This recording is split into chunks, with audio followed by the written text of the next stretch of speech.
दोस्तों, आप देख रहे हैं अनहोनी नाइट। तो चलिए बढ़ते हैं आज की इस कहानी की ओर। यह हॉस्टल में मेरा पहला दिन था। मेरे रूम पार्टनर का नाम मरियम था। मरियम एक अमीर परिवार से संबंध रखती है। यही कारण है कि वह बहुत गर्व है। उसने बहुत सारे महंगे सामानों के साथ हॉस्टल का कमरा सजाया और उसने अपना नाम केवल हमारे वार्तालाप में उल्लेख किया और मैंने उसके बारे में भी कुछ नहीं पूछा। हॉस्टल वाज मेंटेन था। मेरा एडमिशन स्कॉलरशिप पर आधारित। यह 11 o'clock है शायद। मरियम ईयरफोन पर अंग्रेजी गाने सुन रही थी क्योंकि कुछ क्षणों के बाद वह अंग्रेजी शब्दों को गाती है। यह मेरा जीवन में छात्रावास में रहने के रूप में मेरा पहला अनुभव था, इसलिए मैं थोड़ा डर गया हूँ और एहसास महसूस कर रहा हूँ। कुछ रिफ्रेशमेंट पाने के लिए मैंने किताब पढ़ना शुरू किया और मुझे पता ही नहीं चलता कि कब नींद आती है। मैं गहरी नींद में था, तभी अचानक मुझे एक कांच टूटने की तेज आवाज़ सुनाई दी और मैं उठा। मैं एक तरफ गया और मरियम की तरफ देखा, लेकिन वह सो रही थी।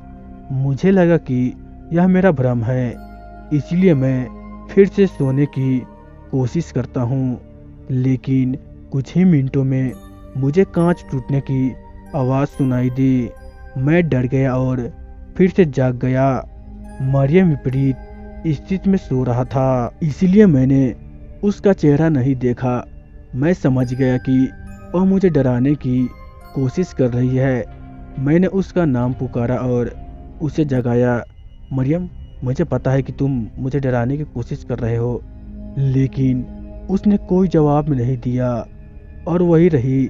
मैंने पहले ही अनुमान लगा लिया कि ये चीज़ें मेरे साथ होती है छात्रावास में, क्योंकि एक ही तरह के चुटकुले और शरारती मेरे दोस्तों के साथ अन्य छात्रावासों में रहना होता है।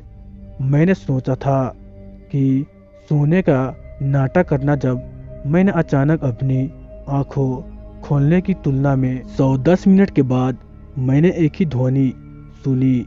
मैं इस समय अपनी आंखों का विरोध करता हूँ और मरियम को देखता हूँ, लेकिन वो अभी भी लंबे समय से एक ही स्थिति में सो रही थी।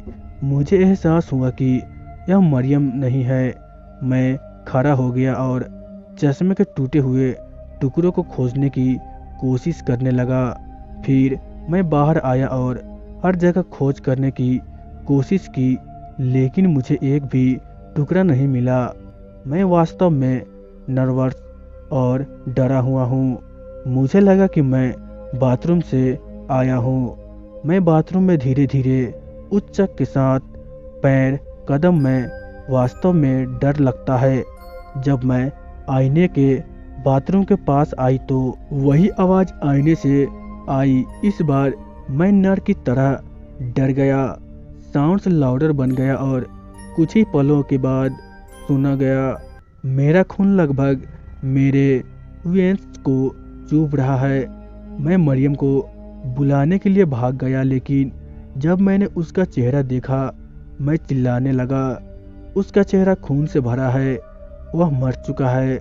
मुझे हार्ट अटैक लगभग आ गया, लेकिन अपनी जान बचाने के लिए मैं बाहर की ओर भागा। जब मैं बाहर आया तो मैं लगभग गुजर चुका हूँ।